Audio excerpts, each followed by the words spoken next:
Hello, Robert. How are you?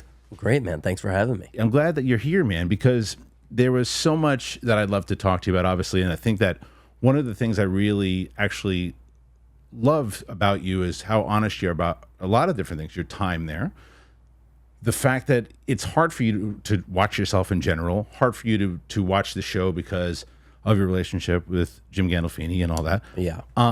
But I just like how kind of open and honest you've been about a lot of different things. But the first thing I want to get into is the podcast. Yeah. Because you weren't doing interviews for a long time.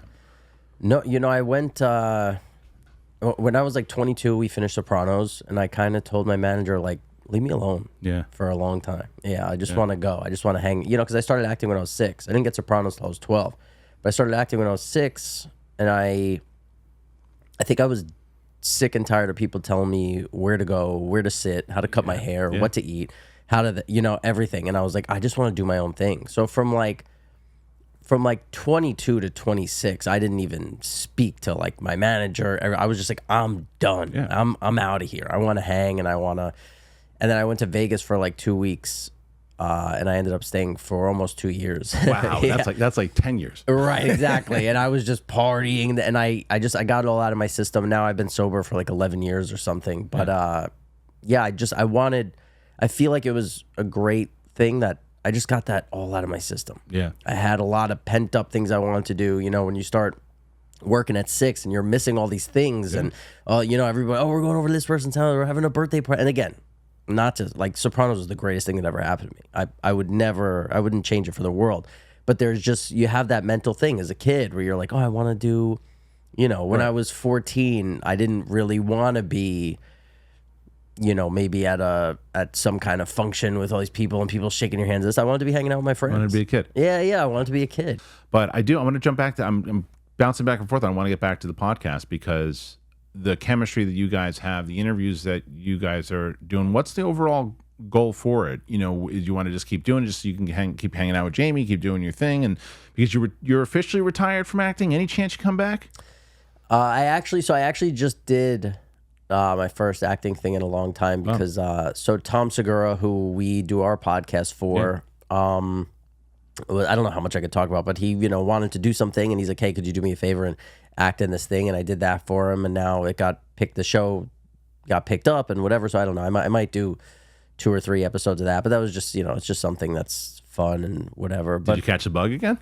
No, I hate it. Yeah, I you know what I really hate is memorizing lines. Yeah, I don't blame you. Because it's like for me to do it, I have to lock myself in like a bathroom and just sit and read and then to write it and read it and write it and read it and just trying to get that in my head because, as you should, I put a lot of pressure on myself to make sure every word and you're not fucking up. And sometimes you have 100 people standing around, and when you don't know, when you're messing up a line and these people want to go home or the lunch or whatever. So I put a lot of pressure on myself for that. And then, I don't know. I just don't. I get something like podcasting where I know the feeling of how much I enjoy it. Yeah. To then when I go do acting and I'm like, I just don't enjoy this. I feel the same. It's why I love stand-up so much, because I rely on myself, and I could do it when I'm working on doing my, like you say, you're not letting anyone down when if you fuck up a joke. Exactly. You wrote it yourself. You're doing the thing. You're kind of navigating the energy and you're doing that. You mentioned Tom. Obviously, working with Tom Segura. I went to college with Bert. Oh wow, really? Yeah. And Florida. Florida State. Yeah. Yeah. He tells a story about me often on his shows, and sometimes he'll fuck up my name still after 20 years. But we were at a show at Pop Ellis. It was his first show ever, and I had been doing stand up for, I don't know, a month, 2 months. Yeah. And I'm already a fucking pro. And he was drinking. And I said to him, I go, look, I'm gonna be drinking after the show too. But I recommend you probably don't want to drink now. And he goes, why? And I said, because you take one drink, you're gonna rely on it every time you do a set. And it's so funny. He tells that story all the time on his podcast too, right. Because it's one of those, because I bring that up because of all the story of what you just said, with your entire story about how you got to focus in on it, make the work count, and in general, if it's just relying on your ability to say, okay, I'm going to put forward what I want to do, and I think that's why stand up is, to me, that I rely. That was my addiction for a very long time. Oh wow. Yeah, stand up, because it's like that kind of Glenn Close relationship I had with her. You know, it's like the fights were fucking horrible, but the sex was amazing. Right. You know, it's like that was stand-up comedy for me for a very long time. And you met your wife doing that how? She was Glenn Close. No, she was she was in the audience of one of my shows, and she knew one of my friends is a comedian, some girl he was dating, brought her, and she was in the audience, and we just kind of started talking. But it's a much longer story, but it wound up like just that was the initial meeting, and then she came to another show, and then we wound up just kind of going out. But the fucking stupid story is, and we've told this, I was in Vegas, and I hadn't talked to her in a month. I had her on my phone, and I was hammered, and I'm on my phone, and I see this girl dancing, Kristian, and I go, oh, I think it's that girl. And I go, you in Vegas? ? No response. Right? I'm like, forget it. Hammered on the plane on the way back the next morning, looking. I see a text, and it goes. And I go, who's Sadie? It's totally different girl I was trying to hit back. And she goes, and she's like, I'm not in Vegas. I'm still in LA. What do you want? And I'm like, want to go out next month? And she's like, or next week? And she's like, yeah. So I wound up going out with her, and then that was it. I started dating her, and then, you know, here we are 17 years later. Wow. Married. So it was like, it was pretty, there's a Vegas story for you. That's crazy. Yeah. So that's how that happened. But anyway, back to you. Yeah, well, like to what you said, like I have no goals for the pod. I do, like, you know, we talk about nonsense, we have fun, and that's the thing. It's like, you know, the first thing, so a few different people came to us when we were first starting in 2019 to do a podcast for them, and Jamie had been doing another podcast at the time where she was contractually obligated not to do a podcast for anyone else. So we were like, you know, we'll do it on our own for 3 years. Oh, sorry, we'll do it on our own for a year until your contract expires. Then when that expired, we were like, we love doing this on our own, because it's like, if Jamie can't show up one day, if Kasim can't show up, if I can't show up, it's all good. We'll figure it out. If we have to do it over Zoom, it's all good. It's for, who are we, like you said, who am I letting down? Right. You know, nobody's whatever. And our fans or the listeners were super supportive. Like, you know, they were great. And then we've been doing the one for Tom and Christina now. I think it's just coming up on a year. And when they said, like, we want you to do a podcast for us, I remember the first thing I said was like, I just want to have fun. And they were like, we can do that. That's you know, great. and they put all their producers behind us, their social media team. They're like incredible. They're so great. And like, you know, Tom and Christina have never said to us, have this person on, don't have them on. You know, there's like, when ads come along, if we say like, we don't want to read that, they go, okay. Like, you know, there's nothing that they've given us any sort of That's great. pushback, pressure, and said, hey, no, do this. They just, it's just so great working for comedians where it's like they want to have fun and they want you to have fun, and everyone's kind of having fun. And you know what it is too, I think, Robert, more than just the comedian side of it too, is that, because I've worked for people, and I'm sure you work for people too, that just don't understand how when you're working with people, if they're happy, it just flourishes things more.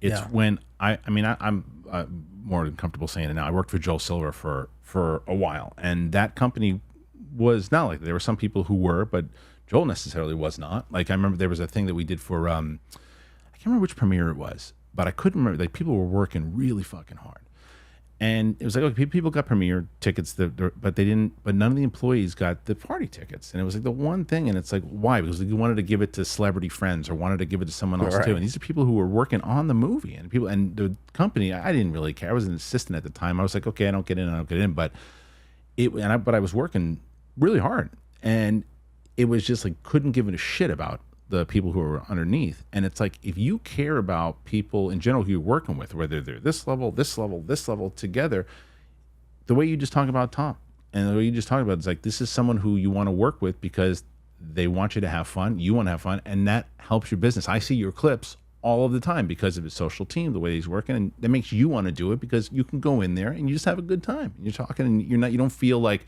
this guy's fucking pressuring me to do this. So I think it's very important. yeah, and it's the same way, you know, James Gandolfini was the top for us. It's like you watch Tom and Christina, Bert, and these people and what they're doing, and they're having fun in this, and you're like, I want to have fun. You know, you wanna be part of the gang, the party. It's fun. You're hanging out. You know, and it's just so. Yeah, I love it. You know, stand up something you'd want to do? No, never even try it. No, you got timing. Thank you. I've seen the clips. Thank you. Yeah. No, I'm just not. you know, I'm not into it. I don't like, yeah. you know, I think like there's this weird thing of when people say like, you know, why do you think at 22 you were able to walk away from acting where like other child actors get depressed when they don't get work or whatever? And I was like, well, when I was 6 years old, a guy came up to me on the street and said to my dad, hey, he should be an actor. So it wasn't me telling my mom and dad. You know, I wasn't doing fucking song and dance in the living room and saying, I want to be an actor. I want to do this. I want to be. So I never wanted to be on stage. You know, I never, like when we just did the 25th anniversary, we all came out on stage and everybody's clapping for it. And I'm like, oh, I feel gross. You know, I don't like that. I love looking to my left and my right and seeing Jamie and my friends and family and everybody from The Sopranos. So it's like, okay, I accept that because it came with this and that's incredible. But I don't, I don't like people telling me, you know, you did a great job, or I don't like the clapping. I don't like people. It makes me all uncomfortable. You know? But it's different when it comes to podcasting, though, isn't it? Like, because if someone, I love your podcast, because you're having a conversation. You seem to like really like having. I mean, even just talking to you now for the last hour, it's like you just like to talk to people. Yeah, I love it. Yeah, and I love hanging, and I love when people, you know, and it's, you know, because sometimes you do podcasts or interviews where it doesn't feel like a real conversation, right. And that you go, why am I here? Because, you know, it shifts you out of that thing where like with me and Jamie and we're just hanging out. Sometimes they're like, all right, you got to wrap the podcast. I'm like, oh yeah, we're doing a fucking podcast. Yeah. Like, you got to be like, careful there sometimes too, though. Right. Oh yeah, for sure. But it's just like, yeah, it's like you're sitting, you're having fun, you're having a conversation, you're laughing with your friends. And I, you know, for the people who do appreciate my podcast, I know what it's like to appreciate a podcast. Yeah. You know, I know what it's like to listen to Tom and Christina every week for years and Bobby Lee and laugh with them and know how much it means to you. Yeah. You know, so I just I never feel any pressure from a podcast because it's just me talking, being honest, and it's very easy to go, if people don't like who I am, that's cool. Like, I get it. You know, I think that's the other thing too. It's like when you're doing acting or when you're doing stand up, it's like you want people to like this. You know, you're like, I want people to. Where for me, it's like I'm sitting and talking to Jamie exactly how I would talk to Jamie at her kitchen island when we're at her house and we're laughing, and we wanted to be like, let's put this out and see if people enjoy this. You know? The way so for a little while I was like, I don't know if you're familiar with like The Mandalorian and Battlestar Galactica, but like, so I produced Katie Sackhoff's show for a while, and we were. One of the main things I wanted to make sure that she did, because she had on like Bryce Dallas Howard and she had on Michael Rosenbaum, and one of the things that we wanted to do was make it seem like the audience was just sitting in a coffee shop, just listening to them to talk, and not to be aware that there are microphones in front of them, anything else too, and just kind of go back and forth. It's where, like, you know, you mentioned as far as with acting, you're preparing for this, or stand up, you're preparing for this. For me, what I do, even like today, I wanted to make sure, like, because fan of the show, fan of you for a long time, and I was like, okay, I want to make sure that if there's anything that I'm missing that I don't know about this guy, I want to be able to talk to him about it.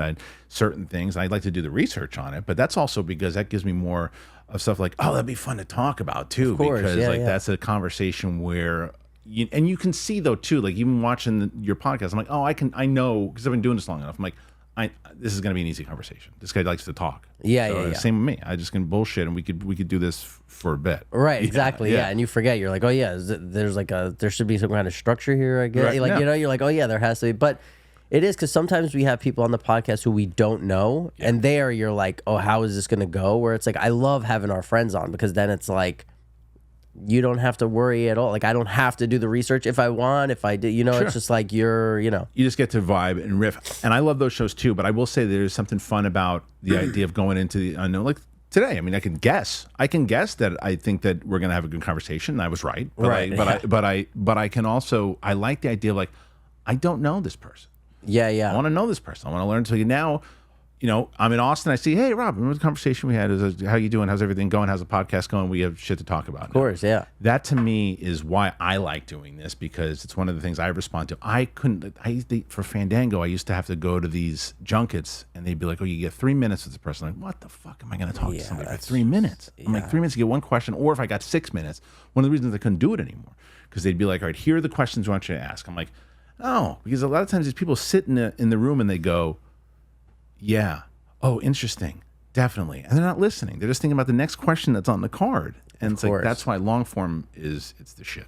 Yeah, It really and is. it's like, and it's also like, you know, the questions that they ask in those things are never the interesting stuff. It's the stuff that comes after those questions, you know. So it's like, how do you prepare for the role? It's like, who gives a shit? Like, of course, yeah, people care, but like, really, what the interesting question will be when you have an hour to talk is the fourth question after that. Right. Of, you know, when somebody tells you about how they prepared for the role. Oh, why'd you do that? Oh, this, oh, that. Oh, it's because your mom and your dad were like, oh, well, tell us about your mom and your dad and growing up, and then you're really fucking talking, you know. Yeah, and that's to me, that's what's interesting.